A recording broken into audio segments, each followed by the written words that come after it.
Diri pada beliau waktu dan tempat dipersilakan. Shallu ala nabi sallallahu ala Muhammad.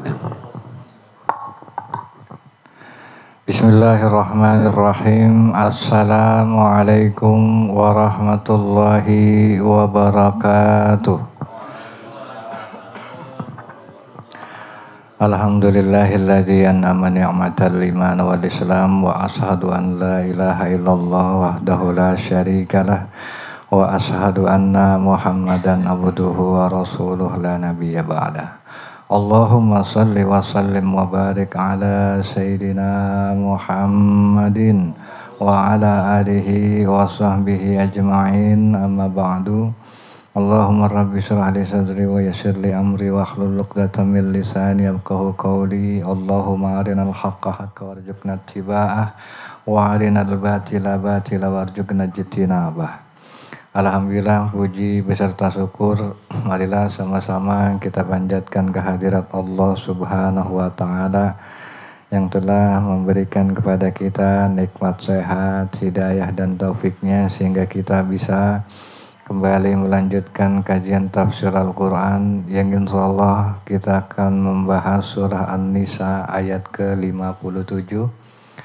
Dan begitu juga salawat beserta salam tidak lupa marilah kita limpah curahkan kepada Nabi kita Muhammad sallallahu alaihi wasallam.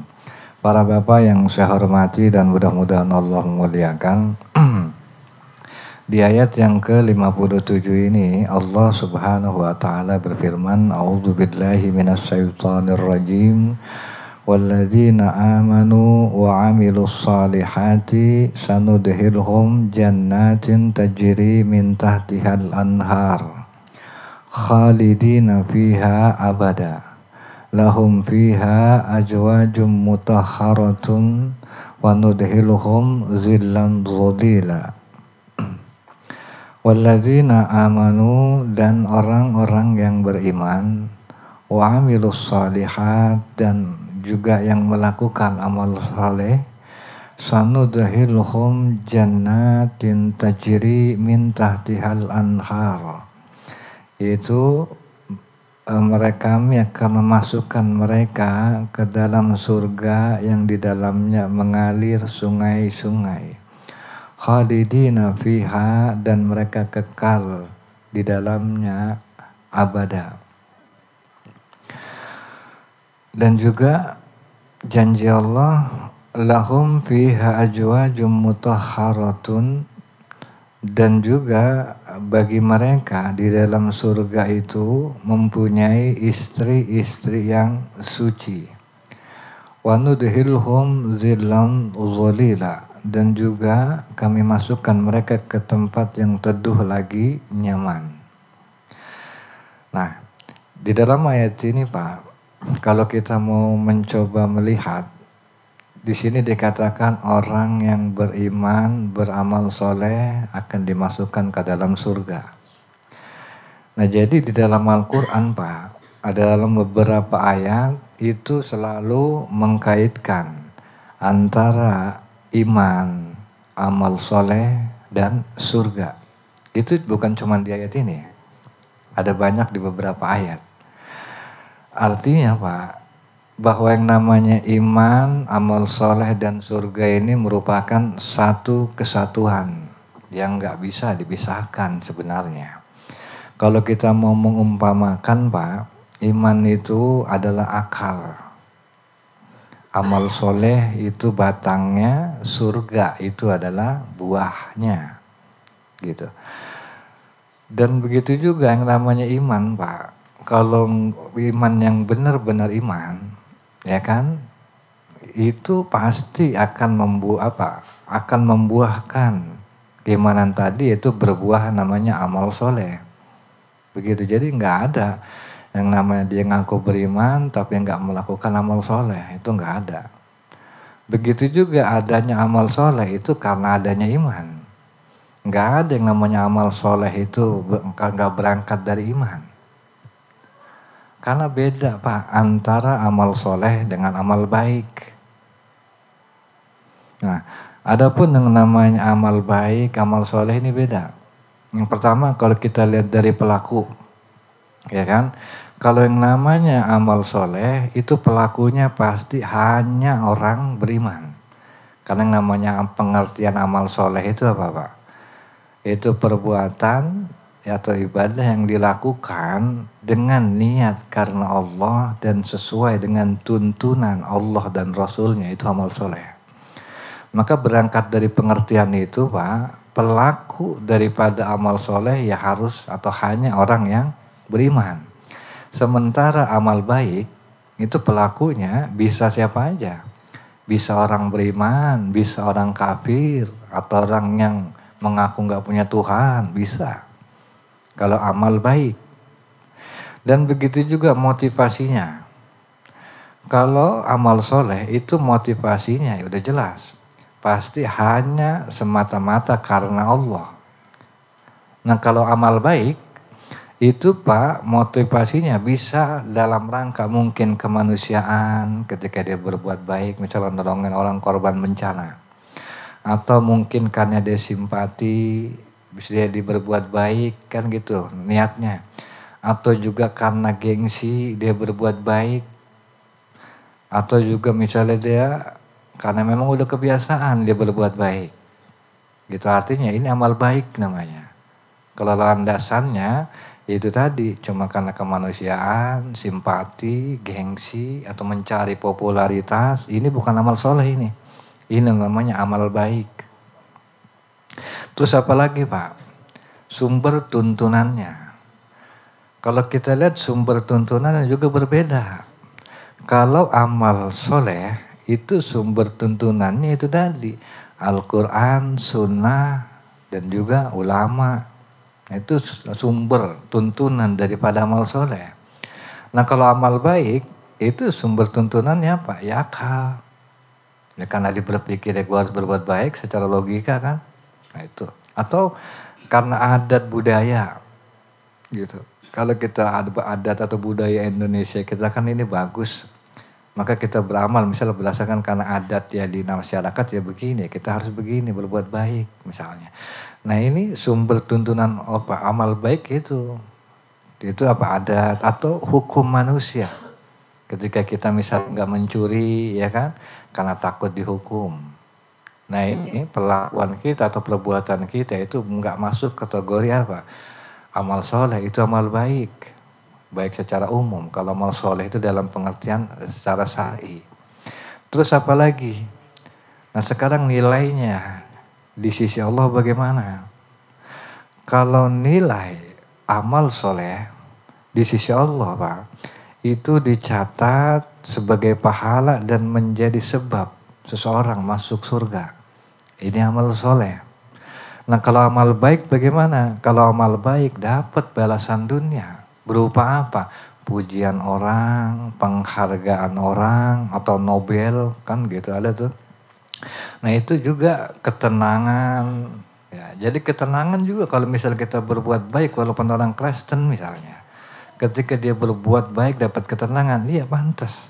Karena memang apa? Itu kalau hal itu Allah kasih semua juga. Siapa aja yang udah berbuat baik kontan dikasih kepuasan, kesenangan, ngelihat orang senang misalnya. Ini apa balasan? Tapi sekali lagi ini hanya di dunia. Kalau amal baik itu nggak akan bisa berlanjut kepada akhirat. Gitu. Dan juga keberlanjutan itu tadi saya bilang keberlanjutan pahalanya itu tadi terputus di dunia. Ya di dunia dia bahagia, di dunia dia dapat penghargaan Nobel misalkan. Itu apa amal baik. Makanya penemu listrik, penemu apa misalnya telepon atau apapun dihargai nggak Pak? Dihargai. Itu bentuk pahala buat mereka di dunia. Tapi di akhirat ntar dulu. Kenapa? Karena yang dia lakukan itu bukan amal soleh. Yang dia lakukan adalah amal baik. Nah sementara amal soleh itu mengalir sampai akhirat. Begitu juga ya contohnya kayak non muslim lah. Menemukan lampu, menemukan listrik, menemukan sinyal dan macam-macam. Dan begitu juga sebagai muslim kayak kita nih. Contohnya itu tadi berkorban karena Allah. Petunjuknya sesuai dengan petunjuk Rasulullah. Nah ini contoh daripada amal soleh. Kayak kita nih ngaji ya karena kita dalam rangka menjalankan perintah Allah. Mendengar tuntunan yang diajarkan oleh Allah dan Rasulnya.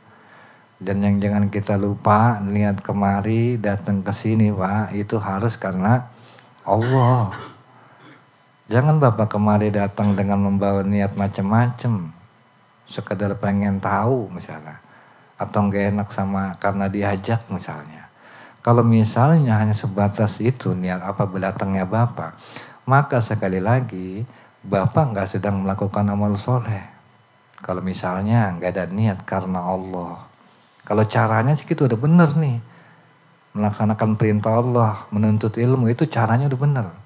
Tapi kalau motivasinya bukan karena ridho Allah, bukan karena ikhlas karena Allah, maka itu nggak bisa dikatakan yang namanya amal soleh. Akhirnya ketika udah yang namanya iman dibuktikan dengan amal soleh, dan amal soleh juga nggak bisa dikatakan amal soleh kecuali atas dasar iman. Udah ada keterkaitan tuh. Maka keterkaitan otomatis yang selanjutnya yaitu apa? Sanudkhilhum jannatin tajri min tahtihal anhar khalidina fiha abada. Yang selanjutnya, maka apa? Maka akan dimasukkan ke dalam surga tajri min tahtihal anhar yang mengalir di dalamnya sungai-sungai dan mereka kekal di dalamnya. Nah, jadi Pak, di sini dikatakan sanudkhilhum. Jadi beda Pak, kalau misalnya kalau untuk orang kafir itu bunyinya Pak, saufa nudhilhum, kelak kami akan memasukkan. Kalau kita bahasanya bahasa Indonesianya itu ada kelaknya terjemahannya. Tapi kalau misalnya sanudhilhum, kami akan memasukkan, artinya langsung, nggak ada jeda. Tapi kalau untuk orang kafir, saufa nudhilhum, kelak kami akan memasukkan mereka ke dalam neraka. Seolah-olah Pak, kalau urusan ke sorga, urusan kebaikan itu dibikin cepat sama Allah. Tapi urusan ke neraka itu seolah-olah dibikin ada jarak di situ. Nah, maksudnya bagaimana? Jadi maksudnya Pak, makanya kan di dalam banyak ayat itu ketika berbicara tentang balasan orang-orang kafir, itu ada di dalam Al-Quran tadi di ayat lain, innal ladzina kafaru bi ayatina saufa nuslihim naro. Sesungguhnya orang-orang kafir kepada ayat kami kelak, saufa itu artinya kelak, enggak langsung gitu. Kelak akan kami masukkan ke dalam api neraka. Atau di dalam ayat lain juga, kalla saufa yumbazu fil khutamah. Kelak sekali-kali tidak, kelak dia akan benar dilemparkan ke dalam neraka. Nah, ulama atau dalam tafsir ini Sa'rawi Pak mengatakan ini sebagai kinayah, sebagai kiasan isyarat dari Allah bahwa Allah itu Pak memberikan penangguhan kepada orang-orang kafir supaya mereka bertobat. Gitu.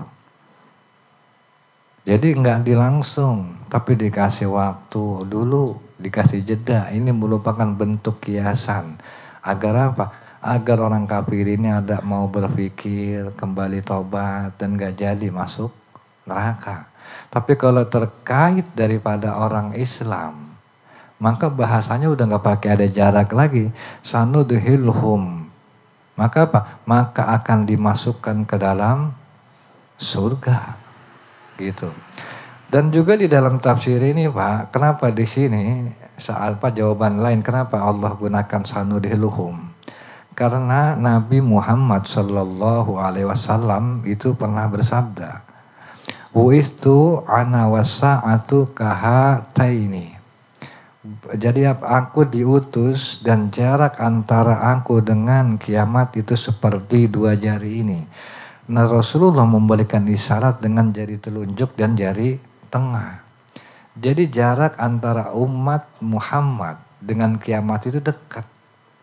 Berbeda Pak dengan umat-umat sebelumnya. Karena Nabi Adam sampai zaman Nabi Adam, umatnya kan udah mati dari dulu tuh. Tapi yang namanya sama kiamat kan masih jauh banget.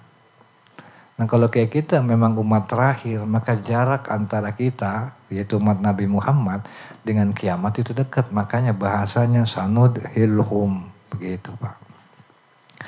Dan juga di sini kan berbicara apa Pak? Berbicara surga. Nah jadi Pak, jannatin itu kan al-jannah, itu diambil dari makna al-jan yang artinya pelindung, penutup atau as-sitr yang artinya penghalang, penutup.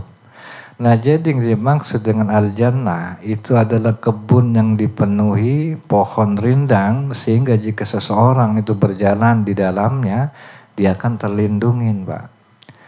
Berbeda sama taman, ya kan? Jadi kayak ibaratnya gini.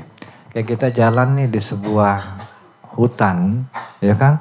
Itu saking lebatnya sampai matahari pun nggak bisa membakar kita karena apa? Terhalangi saking lebatnya itu pohon. Nah berbeda dengan taman bunga, ya kan? Dia kan cuman Pak? Menampilkan keindahan visual, kelihatannya doang cakep. Tapi kalau al-jannah atau surga itu Pak, pohon-pohonnya tinggi, lebat, memberikan keteduhan dan perlindungan. Dan di dalamnya juga, di dalam jannah itu Pak, terdapat segala kebutuhan, baik makanan maupun kenikmatan yang lainnya. Gitu. Bahkan apa Pak? Bahkan saking segala kebutuhan yang ada di dalam surga, itu kebutuhan kita ada. Bahkan udah kita nggak membutuhkan apa lagi tuh. Saking apa Pak? Saking kebutuhan kita, dan kita bisa terpenuhi di dalam surga tadi. Makanya kan ini salah satu mental ahli surga itu kayak begitu Pak. Dia udah nggak butuh lagi Pak, hal-hal yang ada di luar surga. Karena apa? Karena kebutuhan dia di dalam surga itu udah ada. Dan mental ahli surga ini Pak, sebenarnya mental orang kaya. Kenapa? Karena kalau kita pengen tahu Pak, yang dimaksud kaya, ya kan menurut Syekh Mutawalli Sya'rawi, yaitu apa? Al-ghaniyu huwa man lahu dzatiyatun ghairu muhtajatin ila ghairih. Itu orang kaya. Orang kaya yang sebenarnya itu kalau kata Sya'rawi seperti itu. Yaitu apa? Al-ghani huwa man lahu dzatiyatun, yaitu orang yang cukup dengan apa yang ada pada dirinya. Ghairu muhtajatin ila ghairih, dia enggak membutuhkan lagi kepada yang lain. Itu orang kaya. Karena terkadang ada Pak orang yang dia kaya secara dohir, rumahnya gedong, ya kan, mobilnya mewah, tapi masih seneng uang negara, ya kan, masih seneng nyolong duit rakyat. Nah, itu bukan orang kaya tuh. Kenapa? Karena dia nggak puas dengan apa yang dia miliki, nggak puas dengan apa yang ada di tangannya. Ketika dia nggak puas apa? Masih membutuhkan kepada yang lain, masih seneng nyolong, masih seneng nyuri. Nah, itu mental orang miskin. Makanya orang-orang yang kelihatan dohir kaya, pejabat, masih seneng korupsi, sejatinya dia adalah orang susah, orang miskin. Karena pengertian kaya itu tadi, orang yang cukup dengan apa yang ada pada dirinya dan gak membutuhkan apa yang ada pada orang lain. Tuh orang kaya yang sebenarnya. Karena apa Pak? Karena namanya kaya menurut kita kan relatif Pak. Misalnya ya kaya kata kita gaji 5 juta sebulan cukup. Kata si A, kata si B belum tentu gak cukup. Kan gitu. Maka perlu kalau kita pengen kaya dibatasin sama yang namanya qanaah. Cukup relatif. Tapi merasa cukup itu hanya mengenal satu rasa, satu bahasa. Cukup. Begitu. Kalau ngomong cukup udah gak ada cukupnya. Tapi kalau kita misalnya pengen jadi orang yang kaya, yang cukup dengan ada pada diri kita dan gak membutuhkan orang lain, maka kita penuhi dengan perasaan qanaah. Dan itu adalah merupakan salah satu apa Pak? Gambaran ahli surga. Ya udah cukup dengan apa yang ada di dalam surga. Gak membutuhkan lagi apa yang ada di luar surga Pak. Dan begitu juga Pak, di sini di dalam ayat ini kan Allah Subhanahu wa taala memberikan kepada kita gambaran, ya kan? Gambaran tentang surga Pak, tajri min tahtihal anhar, yang di dalamnya itu mengalir sungai-sungai. Nah, yang jadi pertanyaan, kok di sini Allah Subhanahu wa taala Pak memberikan kepada kita gambaran? Kan begitu. Padahal Pak, kita tahu Rasulullah Shallallahu Alaihi Wasallam itu pernah bersabda dalam sebuah hadis qudsi, qala Allahu azza wa jalla, uiddat li ibadi as-salihin, aku telah menyiapkan untuk hamba-hambaku yang saleh, ma la ainun ra'at, sesuatu yang tidak pernah dilihat oleh mata, wala udhunun sami'at, dan tidak pernah didengar oleh telinga, wala khatara ala qalbi basarin, dan juga yang tidak pernah terlintas oleh hati manusia. Nah, ini gimana? Allah di dalam hadis qudsi bilang kalau surga itu adalah sesuatu yang gak pernah terlihat oleh mata, gak pernah terdengar oleh telinga, dan gak pernah terbesit oleh hati. Tapi kok di ayat ini Allah justru berikan gambaran bahwa di dalam surga itu tajri min tahtihal anhar, yaitu di mana di dalamnya mengalir sungai-sungai. Seolah-olah kan seperti bertolak belakang. Karena segala sesuatu yang gak pernah terlihat oleh mata, gak pernah terdengar oleh telinga, gak pernah terbesit oleh hati, maka itu sesuatu tersebut gak akan pernah bisa diungkapkan dengan kata-kata. Kan begitu? Iya gak? Iya dong. Ketika Allah bilang surga seperti itu, otomatis surga itu gak akan pernah bisa terwakili oleh kata-kata. Tapi kok justru Allah Subhanahu wa taala memberikan gambaran tentang surga ini melalui firman-Nya, atau yang kita pahami sekarang ya kata-kata itu sendiri. Nah, ini bagaimana kita Pak memahami permasalahan ini Pak? Ya, jadi Pak, emang benar Pak, bahasa manusia itu nggak mampu menggambarkan surga secara hakikat. Sehingga Allah Pak menggunakanlah perumpamaan dengan hal-hal indah yang kita kenal. Makanya Pak, kalau kita ngelihat di ayat yang lain, ya kan, di surah apa tuh ya, di ayat lupa ya, nyatet tadi. Allah Subhanahu wa taala berfirman, masalul jannati allati uiddat lil muttaqin. Nah, di sini ketahuan jawabannya. Allah bilang apa? Masalul jannah, perumpamaan, ya kan? Perumpamaan penghuni surga yang dijanjikan widadil muttaqin, kepada orang-orang yang bertakwa. Nah, jadi Pak, ternyata surga yang Allah gambarkan nih di ayat yang kita bahas itu cuma perumpamaan. Artinya apa? Nggak benar-benar menggambarkan surga itu sendiri. Begitu loh Pak. Nah, jadi di kelanjutan ayat itu dikatakan apa? Fihal anharu man ma'in ghaira asinin, yaitu yang dimana di dalamnya ada sungai-sungai dari air yang tidak berubah rasa dan baunya. Atau kalau dalam ayat yang kita bahas, tajri min tahtihal anhar.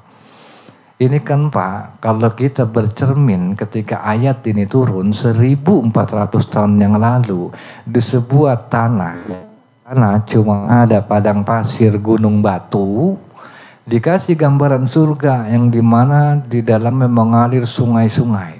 Ini Pak udah indah banget. Kenapa? Turunnya 1400 tahun yang lalu. Kalau misalnya Al-Quran turunnya di Indonesia, dikasih gambaran surga semodel begitu Bu, saya di Puncak Bogor banyak itu. Aneh. Tapi karena Al-Quran ini turunnya pada 1400 tahun yang lalu di sebuah tanah yang di sana cuma ada gunung, batu, padang pasir. Maka gambaran surga tajri min tahtihal anhar ini udah indah banget. Perumpamaan yang udah indah buat orang-orang Arab ketika itu. Begitu Pak. Dan juga wanharu min labanin lam yataghayyar ta'muhu. Dan juga sungai-sungai itu dari air susu yang tidak berubah rasanya. Kenapa Allah mengatakan di surga itu dan sungai-sungai yang air susu tidak berubah rasanya, Pak?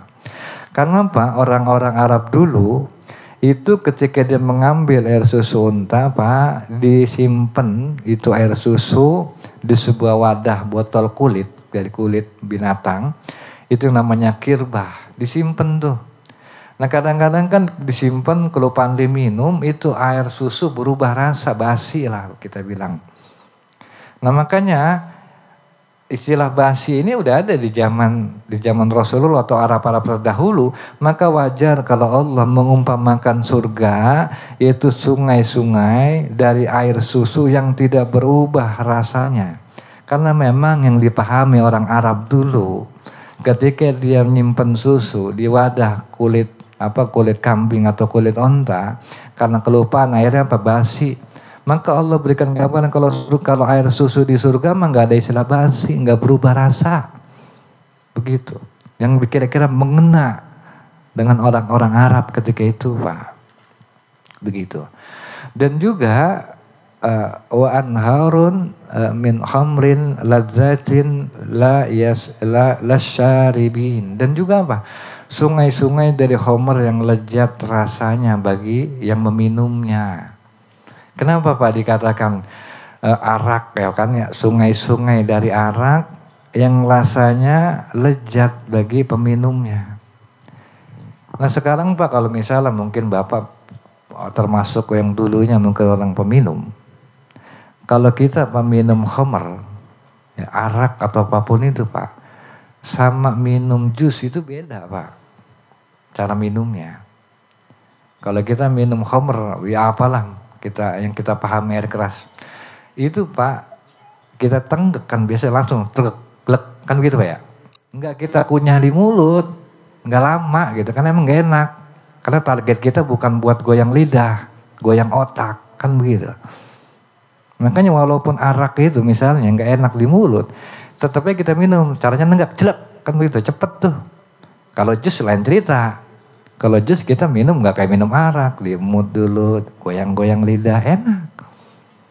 Nah, karena yang namanya karakter khamr yang kita pahami, orang dipahami, mungkin orang-orang Arab dulu yaitu tadi, ketika minum nggak bisa lama-lama di lidah, ditenggak karena targetnya bukan goyang lidah tapi goyang otak.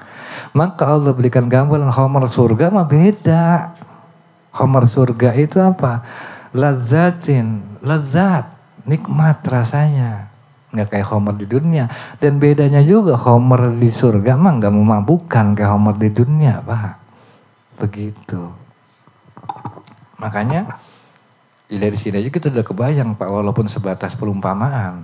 Udah kebayang indahnya. Apalagi aslinya. Nggak pernah terlihat oleh mata, nggak pernah terdengar oleh telinga, nggak pernah terbesit oleh hati. Begitu. Dan juga di sana di selanjutan ayat Allah Subhanahu wa taala berfirman wa anharum min asalin musaffa, dan sungai-sungai dari madu yang disaring. Nah, maksudnya bagaimana? Kalau Allah mengatakan bahwa mengumpamakan kondisi surga yaitu ada sungai-sungai dari madu yang udah disaring. Nah, karena apa?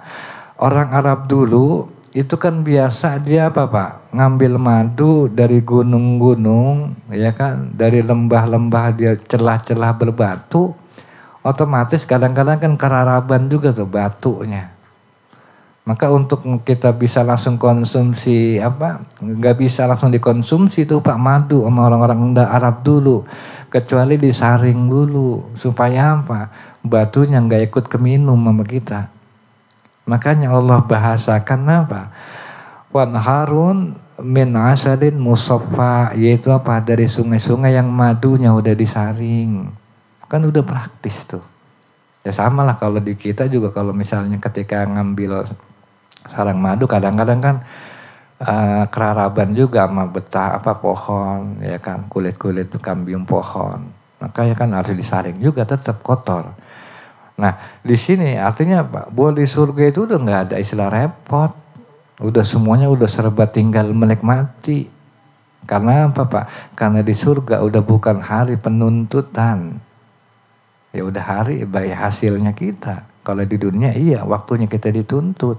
Semuanya juga. Kalau di surga mah gak begitu. Dan juga walahum fiha min kulli samaratin wa maghfiratum mir rabbihim, dan mereka memperoleh di dalamnya segala macam buah-buahan dan ampunan dari Rabb mereka.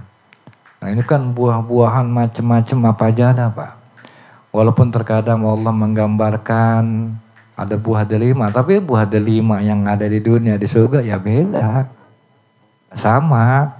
Cuman Allah sekedar mengumpamakan. Sekedar kita bisa kebayang, wah delima yang kita tahu kan merah. Enak rasanya. Sebuah kebayang aja, perumpamaan aja. Tapi sekali lagi, buah-buah yang ada di surga itu akan lebih baik, lebih indah dari yang ada di dunia. Pastinya akan seperti itu.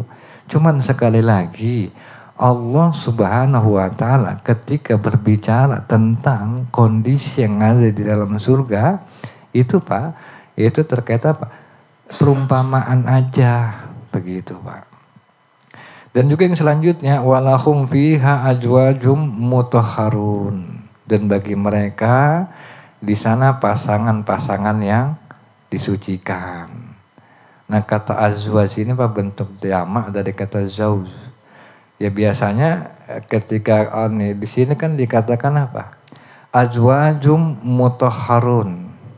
Azwajnya itu jamak, mutahharatunnya itu kok mufrad. Kan begitu. Aneh. Kenapa Pak? Karena biasanya ketika azwajun itu jamak, idealnya kan harusnya itu mutahharatun, bentuknya harusnya jamak juga. Seperti dalam surah yang lain, kudurir rasiyatin, dan periuk-periuk itu tetap berada di tempatnya. Kudurin itu kan bentuk jamak dari kata apa? Kidr, yang berarti periuk. Sementara rasiyatin itu bentuk jamak muannas dari rasiyah, yang berarti tempat terpancang atau terpasang kuat. Nah yang jadi pertanyaan, kenapa kok di dalam ayat ini kata azwajunnya jamak sementara mutahharatunnya itu mufrad gitu, artinya bukan jamak. Nah jadi Pak, kalau kata Sesarawi ini mengandung hikmah bahwa yang namanya kalau kita di dunia nih poligami misalkan, terkadang itu kan Pak menimbulkan konflik, menimbulkan perselisihan antara kita dengan istri-istri kita. Nah kalau di surga itu enggak ada Pak istilah konflik model begitu, cemburu. Semua pasangan itu udah harmonis semua, enggak ngerasa ada disaingin. Yang jelas apa Pak? Hati-hati para penghuni surga itu udah bersih gitu. Maka bentuk tunggal ini menyiratkan Pak satu kesatuan dan keselarasan yang sempurna. Walaupun di situ azwaj, ya kan, pasangan-pasangan itu bentuknya jamak. Tapi ketika berbicara mutahharatun suci, ini mengisyaratkan bahwa walaupun kita misalnya punya beberapa istri, tapi tetap semuanya suci. Dan menggambarkan keselarasan, kesempurnaan. Begitu Pak. Nah yang jadi pertanyaan, bagaimana mungkin kalau kata Syarawi ada seorang wanita yang menerima madu atau pasangan lain di akhirat, bagaimana bisa? Kan begitu. Mungkin ada perempuan atau orang yang bertanya, kok bisa orang di madu misalnya di surga itu enggak cemburu, enggak kesel. Maka jawabannya Pak ada di dalam firman Allah surah Al-A'raf ayat 43. Manaza'na ma fi sudurihim, dan kami cabut segala rasa dendam dari hati mereka. Nah jadi Pak, penghuni surga itu nanti itu udah nggak ada punya yang namanya dia itu Pak perasaan dendam di hati mereka, nggak ada perasaan dengki di hati mereka. Dan ini merupakan salah satu ciri penghuni surga. Nah kalau misalnya kita bercermin kepada diri kita sekarang, kalau kita senang yang mendengki, kalau kita senang yang mendendam, kalau kita senang yang membenci, kayaknya kalau ngelihat ke situ kayaknya kita jauh dari ciri-ciri penghuni surga tuh. Karena ciri-ciri penghuni surga yaitu tadi wa naja'na ma fi sudurihim, dan kami cabut segala rasa dendam dari hati mereka. Artinya apa? Sempurna, artinya semua pasangan yang ada di surga itu sempurna secara fisik maupun akhlak. Dan juga enggak ada perasaan yang namanya cemburu, enggak ada perasaan yang namanya dengki. Dan semuanya disucikan Pak dari segala kekurangan dunia. Dan juga apa? Ya semua harmonis walaupun jumlahnya misalnya banyak gitu. Nah, yang jadi pertanyaan unik buat kita juga yang perlu kita ketahui Pak.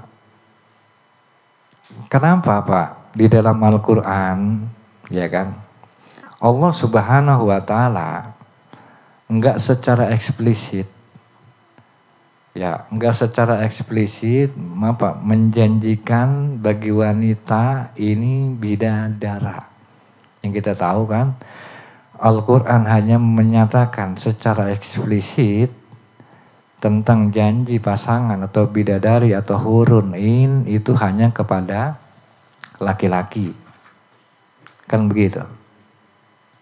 Nah jadi Pak, yang perlu kita ketahui bahwa alasan yang pertama, karena Arab ketika itu masih menganut sistem patriarki. Jadi segala keputusan, segala kebijakan itu ada di tangan laki-laki. Pokoknya semua hal itu di tangan laki-laki. Nah maka Al-Quran karena ketika itu turunnya di sebuah negara yang patriarki itu, maka yaitu tadi ketika berbicara Al-Quran seolah-olah hanya kepada laki-laki. Karena laki-laki adalah orang yang memberikan keputusan, segala ketentuan ada di tangan laki-laki. Maka wajar kalau Al-Quran berbicaranya seolah kepada laki-laki. Karena ketika itu yang memegang keputusan adalah laki-laki. Itu yang pertama, kalau yang kemungkinan pertama. Atau juga ada ulama yang mengatakan Pak, kenapa perempuan nggak diberikan janji terhadap bidadara atau pasangan di surga itu secara eksplisit? Ada ulama juga yang mengatakan ini sih bukannya sekedar hikmah yang disampaikan ulama. Karena apa Pak? Karena wanita ini pemalu. Karena pihak yang secara terang-terangan gak malu menyatakan ketertarikan terhadap lawan jenis itu laki-laki. Maka wajar kalau Allah Subhanahu wa Ta'ala memberikan iming-iming terhadap bidadari kepada laki-laki. Mungkin kalau perempuan diiming-imingin begitu malu, kan begitu. Ada ulama yang bilang begitu. Tapi apakah perempuan tetap dapat bidadara? Kan gitu. Masalah terkait hal ini Pak, Allah Subhanahu wa Ta'ala menjawab di dalam surah Al-Zukhruf ayat ke-71, wa fiha ma tastahihi al-anfusu wa tadullu al-a'yun. Di dalamnya bagi mereka yang diingini oleh jiwa-jiwa dan menyenangkan pandangan mata. Artinya Bapak, semua penghuni surga Pak, mau siapapun dia, itu mendapatkan apa yang diingin oleh jiwa-jiwa dia, apa yang menyenangkan pandangan mata dia semua, mau laki-laki mau perempuan. Artinya kalau perempuan misalnya menginginkan bidadara, dikasih. Karena semua yang diingini, yang dianggap menyenangkan hati dia, yang dianggap menyenangkan pandangan mata dia, itu dikasih sama Allah. Enggak peduli dia laki-laki maupun perempuan. Cuman bahasa yang Allah gunakan enggak eksplisit. Bahasa Allah ini kan umum. Tapi intinya dikasih. Begitu Pak. Nah sebenarnya bagaimana mengenai jumlah pasangan kita nanti di akhirat, Pak, berapa banyak sih? Yang kadang-kadang kan hal ini sering jadi framing. Musuh-musuh Islam menyerang kita, agama Islam terkait ini nih. Yang pertama, Pak, kalau terkait perempuan, sebenarnya Allah Subhanahu wa Ta'ala nggak jelaskan berapa jumlah pasangan. Nggak ada secara detail, eksplisit menjelaskan berapa jumlah pasangan perempuan nanti di surga. Tapi yang jelas ulama cuma menerangkan, Pak. Yang pertama, kalau dia menikah di dunia, maka dia di surga akan bersama suaminya yang beriman. Tentu dalam bentuk, rupa, dan akhlak yang sudah disempurnakan. Nah, jadi kalau misalnya istri pengen terus lanjut langgeng sampai surga sama suaminya, itu tadi syarat-syaratnya ya harus sama-sama soleh dua-duanya, harus sama-sama beriman, bisa kita langgeng sampai surga nanti. Syaratnya itu. Yang kedua, kalau misalnya perempuannya itu meninggal sebelum menikah, maka Allah akan memberikan pasangan yang membuatnya bahagia. Bisa dari manusia surga, makhluk khusus atau bidadara yang memang Allah ciptakan. Kalau misalnya ini perempuan matinya dalam keadaan masih perawan, pilihannya atas satu, tapi ada dua pilihan. Entah dia dikasih misalnya yaitu manusia yang memang ahli surga, atau memang bidadara yang sengaja Allah ciptakan buat dia. Itu yang kedua. Dan juga jika suaminya di dunia buruk akhlak dan gak masuk surga, ya dia kan diberikan pasangan yang lebih baik. Yang jelas apa? Yang jelas bukan suaminya yang dulu di dunia, gitu. Karena suaminya gak bisa mendampingi dia sampai surga. Maka akan diberikan apa? Diberikan pasangan yang lebih baik, begitu. Nah, yang jadi pertanyaan tadi kan saya bilang, kalau jumlah perempuan mengenai pasangan ini kan gak disebutin. Nah, sekarang laki-laki, berapa Pak jumlah daripada bidadari untuk laki-laki ini? Ini sebenarnya kan ada hadis atau beberapa hadis terkait masalah ini, Pak. Yang pertama, itu tadi dalam hadis Sahih Muslim, Abu Hurairah pernah menyampaikan, walikulli wahidin minhuma jaujatani. Bagi setiap orang dari mereka itu penghuni surga ada dua istri. Nah, ini Pak, ini hadis sahih yang paling jelas menyebutkan angka bahwa yang namanya bidadara atau bidadari di sini itu belum termasuk istri, itu dua. Sementara ada hadis lain yang diriwayatkan oleh Tirmizi itu mengatakan 72 bidadari. Tetapi Pak, ini dinilai hasan oleh sebagian ulama, tapi didoibkan oleh sebagian yang lain. Artinya ini nggak bisa dijadikan patokan juga. Karena ada sebagian ulama yang mendoibkan daripada pengertian ini.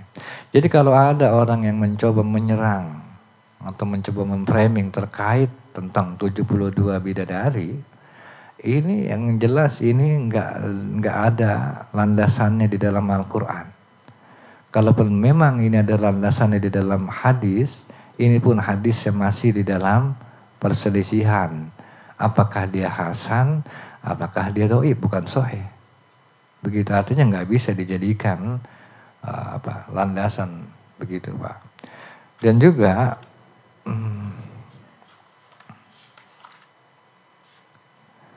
di sini kan terakhir wa nudhilhum zillan zalila, dan kami masukkan mereka ke tempat yang teduh lagi nyaman.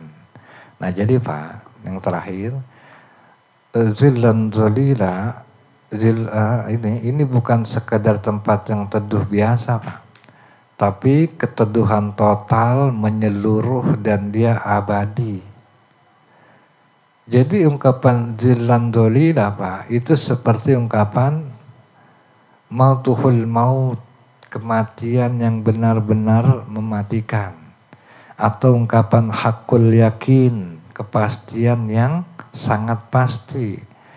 Ya, atau zillun dzalilun, itu kan naungan yang benar-benar nyaman. Nah, jadi Pak, yang namanya di Arab dulu itu kan ada ketika mereka di padang gurun, itu ada tempat berteduh, Pak. Yang pertama tempat teduh biasa. Tempat teduh biasa ini, Pak, ibaratnya apa? Seperti dia di balik dinding atau tembok. Ya kelebihannya apa Pak kalau tempat teduh biasa ini di balik dinding tembok? Kelebihannya panas itu benar-benar terblokir, ketutup, benar-benar nggak kena panas. Cuman kelemahannya Pak, karena ini bentuknya bilik, ya kan tembok, itu pengap. Walaupun misalnya nggak kena terik matahari, tapi pengap gitu, panas, tetap aja gerah-gerah juga. Nah kalau tempat yang teduh yang ideal itu Pak, itu tadi atasnya itu seperti daun-daun bertingkat, kalau bahasa kita pohon yang dia banyak daun-daunnya, kan begitu. Udah gitu kan itu berlapis-lapis itu pohon, sinar matahari itu disaring berkali-kali, sehingga kalau misalnya kita berteduh di bawah pohon itu kan nggak kepanasan. Karena apa Pak? Ya karena tadi sinar matahari itu disaring oleh beberapa daun. Udah gitu Pak, kelebihannya itu ruang terbuka, ya kan? Angin tetap bisa berhembus, matahari kesaring sehingga nggak jadi panas begitu. Nah inilah Pak yang dimaksud perlindungan sempurna, dan inilah yang dimaksud daripada ridlan dolilah, yaitu tadi tempat teduh yang benar-benar nyaman. Nah mungkin itu saja terkait pembahasan kita kali ini, yaitu terkait surga. Mudah-mudahan kita tidak sekedar mengerti atau membahas tentang surga, tapi mudah-mudahan Allah Subhanahu wa taala mentakdirkan kita semua sama-sama bisa kumpul di surganya Allah Subhanahu wa taala. Mungkin dari saya cukupkan sekian. Wassalamualaikum warahmatullahi wabarakatuh.